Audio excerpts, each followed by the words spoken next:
Welcome to another edition of Campfire Stories.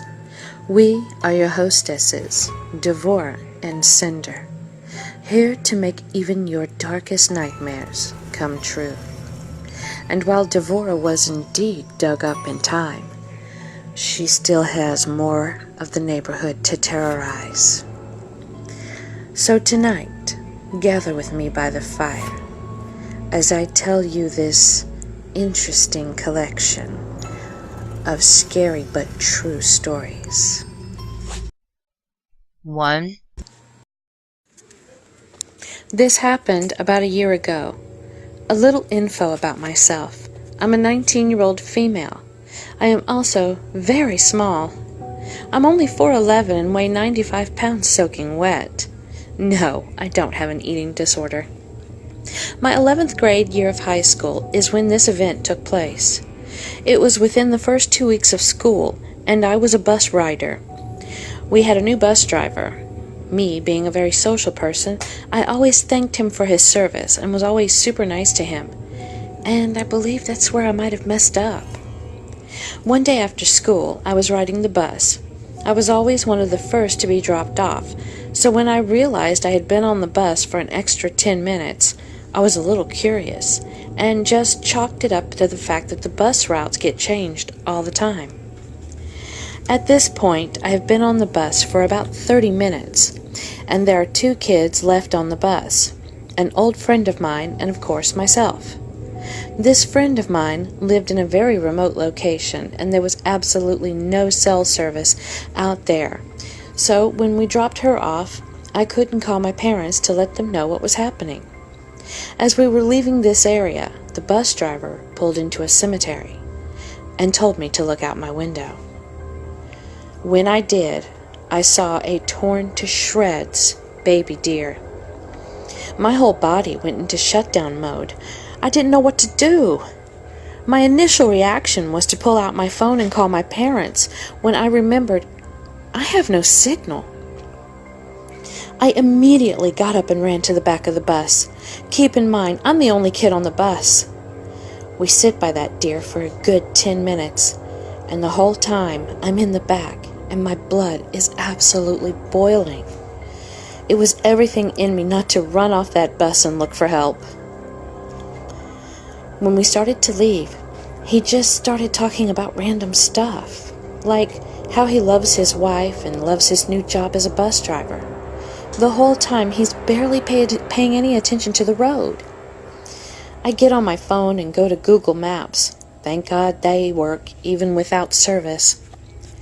And I realized my house was 15 minutes from where we were, and I was super excited to be going home soon. Boy, was I wrong. This jackass then decides to take a shit ton of back roads and keeps talking to me. The whole time I'm sitting in silence still with no service on my phone. So, about 20 to 25 minutes later, I start seeing landmarks that are around my neighborhood. I look down and there's service on my phone. I immediately call my dad, and he doesn't answer. Not even 2 minutes later, we pull into my neighborhood, and he drops me off at my house. I wanted to run, but for some reason, I just stood in my yard and stared at him, frozen in fear. Eventually, he pulled off, and when he did, I took off running into my house. My parents were in their room, freaking out about where I was. My mom started grilling me about where I was and what I was doing. I get out at school at 2:15 and got home around 4:45-ish. On a normal day, I would get home at like 2:30, so my mom was very upset. My dad's phone was dead because he tried to call me so many times. I began to cry and tell them everything that happened. My dad was furious and called my school and used my mom's phone to record the whole conversation between my dad, the principal, and myself. My principal was extremely pissed about what had taken place, as was my dad. My mother was just cuddling me, asking me if I was okay, and if anything else happened. I didn't go back to school for about 2 days. There was no formal investigation. The school handled it themselves. The bus driver denied everything, and when they checked the camera footage, the camera happened to be covered by a sticker or something of that sort. Thankfully, nobody believed the bus driver, and he was fired. I haven't rode a bus ever since. I know this isn't as creepy as most stories, but it's mine, and it's still the most bone-chilling experience I have ever had. So, creepy bus driver, let's not meet. For your sake. 2. So this is going to be my story about the time me and a few friends used a Ouija board. Okay, so this was about 3 years ago when it happened. This is just one of those experiences that, when it happens, it's impossible to forget. I can't remember exactly when it happened, but I want to say it was around September of 2013. So there was 4 of us, including me. But for the sake of this story, I won't use their real names. So it was me and my friends Jeff, Colleen, and Stacy. Jeff had said before when we got to the Steak and Shake that he had a surprise in his car. Me, feeling uneasy, went in Colleen's car instead, while Stacy felt bad for Jeff, so she rode with him. We were out late having some dinner at the local Steak and Shake when Jeff had the bright idea of buying a Ouija board without telling anyone until after dinner. "What the hell were you thinking?" Colleen had said, pissed off. "You know those things will bring you nothing but trouble." He had always been telling me that he wanted a Ouija board for months, but I'd never think he'd go through with it and get one. Jeff loves watching all the shows about the paranormal. We all had warned Jeff about this numerous times, but he never listens to anyone. "You're all just jealous that I get to talk to spirits and you can't," Jeff says mockingly, and Stacy chimes in saying, "I'll do it with you if nobody else wants to." I forgot to mention earlier in my story, but I can get Colleen to do anything with me. "I guess I'll do it too," I said. Colleen gives me a dirty look but sighs. "I'm in too." So we all take off from the restaurant in the same way we arrived in, me with Colleen and Stacy with Jeff. Jeff really wanted to do this in a graveyard because he said that's where all the spirits love to hang out. So we pull up to the graveyard. The gate is covered in moss and was open for some reason that no one really could explain. There were a few lights on, which comforted me a bit, because I'm not a big fan of the dark. So since Jeff wanted to do this, we let him lead. He picked a spot that had one light and it was flashing on and off, just to piss me off. Anyways, we got the board and planchette out of the car, and we were using some candles that Colleen had purchased before we ate dinner, which pissed her off even more. So now we sit down and light the candles, place our hands on the planchette, and begin. At first, nothing was happening. Me, being curious, I asked, "Is anyone there? Anyone that wants to talk to us?" But the planchette doesn't move. Jeff, being stupid, asks, "Is there anything that wants to talk to us?" And the planchette moved to yes. Well, I get scared shitless. I'm a religious person, and I know you shouldn't ever ask if anything is there. I start to say, "Jeff, you idiot, you shouldn't," but get cut off by Stacy asking, "What is your name?" And the planchette moves to the letters J, A, Y. "Your name is J?" Colleen asks nervously, and the planchette moves to yes. Oh, I forgot to mention, Jeff knows how to open the gate, and I know how to close it. I never told him this, though. I get this bad feeling, and my feelings are usually correct, so I utter the chant to close the gate before they could ask any more questions. "What in the actual hell? Why'd you do that?" Jeff says furiously. I told them that what we were dealing with was a demon. Colleen, Stacy, and I leave Jeff. Jeff, on the other hand, He says to us, "You guys can't leave me here." "Well, you got your own car, idiot," Stacy chimes in.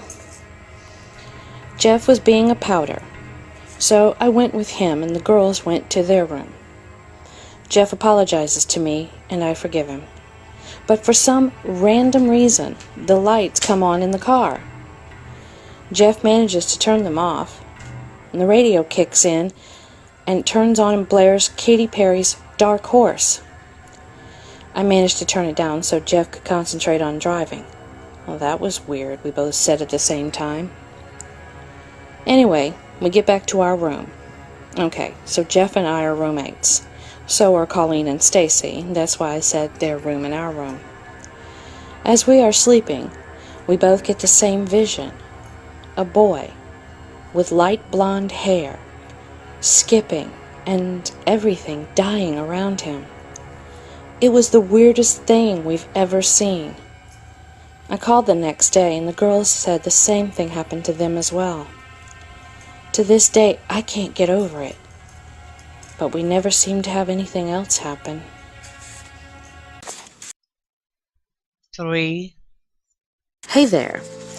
Well, as I said, I have always had strange things happening around me, and I have always sensed or seen ghosts, if that's what you like to call them. 4 years ago, I had major surgery on my back for scoliosis, and lost about 4 liters of blood. They pumped in 1 liter I donated myself in advance, and substitutes also. Well, I was a wreck, to make a long story short. On the second day on the intensive care unit, I slipped into what I thought at first a strange dream.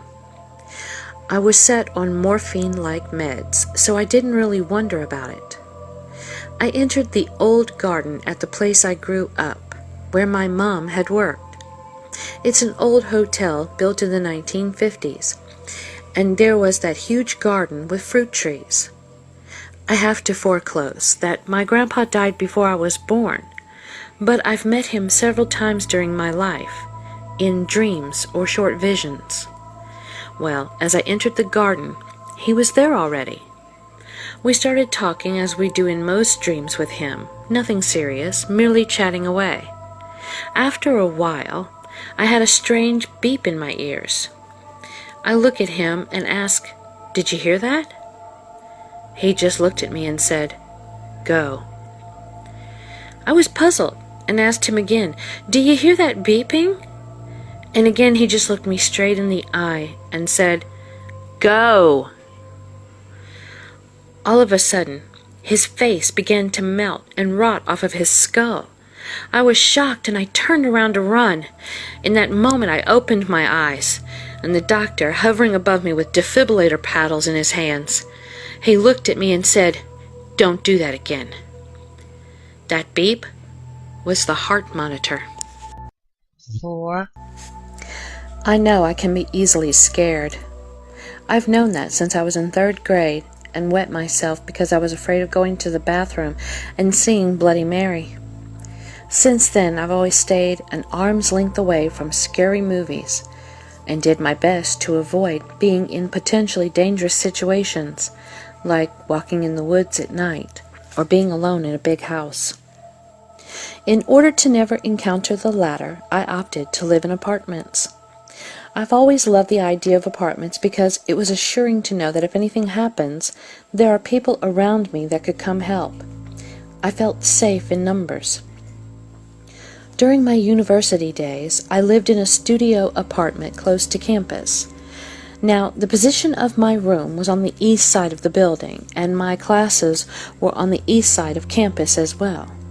However, the main entrance of the apartment was on the west side, so this means that I never took the main elevators in and out of the building, because I could save myself 30 seconds of walking if I took the side door on the east side, which was the fire staircase exit. It was a relatively new building, and we even used key cards instead of normal keys. The security was tighter than most, and they made sure that everyone knew not to hold the door open and let strangers into the building, which made sense. The thing is, I never encountered one of these situations. until one chilly September night. It was a Wednesday night, and I was coming home from my night classes after dark. I could see the figure standing outside the fire staircase from a mile away. He wasn't moving, just standing there, waiting. He had a backpack on, so I figured that he was friends with one of the residents inside, and was waiting for them to come down and open the door for him. I was particularly unnerved. I walked past him to tap my key card on the little panel so that the door would unlock for me. As I stepped inside, he reached his hand over to hold the door open for himself. I politely told him, "I'm sorry, but I can't let you in." He looked at me and said nothing. Thankfully, he accepted my answer, nodded, and let the door close between us, with me on the inside and him left standing outside. I climbed the staircase until I reached the 4th floor and looked out the window. He was still standing below, looking up at me with a neutral, almost bored expression. I continued making my way to the 4th floor. Like clockwork, this man appeared every Wednesday night, right after I finished my classes. He reached for the open door every single damn time that I was getting annoyed, and I had to repeat myself every week about how I was not allowed to let in strangers. He was never violent with me and never spoke, but I thought he was a little stupid for being so forgetful, so I named him the Forgetful Man. Months later, in the middle of December, it was a drizzly day with a mix of light snow and slushy rain. It was a super miserable Wednesday, and it hit me particularly hard. I was annoyed at everyone and everything, so I paid no attention to the Forgetful Man when I entered the building and jogged up the staircase. But by the time I reached floor number 2, I realized I didn't hear the outside door close behind me. Aw, shit. He must have held the door open again. I really didn't want to go back downstairs to tell him off, because I was dead tired, and tonight I really couldn't care less if the Forgetful Man got in or not. It didn't really matter anyways, because we had 2 locking doors. One door for outside the building to the inside of the fire staircase, and one more door for the fire staircase to the actual floor. So technically, even if he set foot inside the staircase, he wouldn't be able to enter any of the floors. I slowed down my pace by the time I arrived on my 4th floor, and that was when I heard the door close. Out of curiosity, I looked down the spiraling staircase on a whim, and I instantly regretted it. He was looking straight at me from the 1st floor, just like when I saw him out the window on that first night I met him. Except this time, there was no window separating us. Most people look upwards by tilting their head a little and shifting their eyes up to the top. The Forgetful Man wasn't like most people. The Forgetful Man's head was unnaturally bent at a 90-degree angle backwards, so that his entire face could point up directly at me. Except this time his face wasn't neutral. It was pure, delightful fucking bliss, with a smile that stretched from ear to ear and eyes full of lust and pleasure, like he's finally going to feast on a dinner he's been waiting on for months. Terror overtook me, and I ran the remaining few steps to the door separating the staircase from the 4th floor. He was on the 1st floor, so I knew I had at least a few minutes before he reached me. I fumbled with my card and tapped it several times on the key lock, wishing the green light would come up faster. Finally it opened, and I ran to my room and slammed my car on the lock and turned the knob. It wouldn't open because I turned it too fast without waiting for it to unlock first. I tapped it again and again, freaking out. Why was my car delaying? I looked over my shoulder to the fire staircase door, which had a vertical window, and I saw the Forgetful Man again. I can still clearly remember his gleeful face pressed against the window of the door a few meters away from me. He was jiggling the locked door knob from the other side, When I finally heard my room door unlock, I rushed inside and locked the door behind me. He won't get into the floor. He won't get into the floor. He doesn't have a key card. He won't get into the floor. I chanted that over and over again to reassure myself. It was all over when I heard the fire staircase door open, though.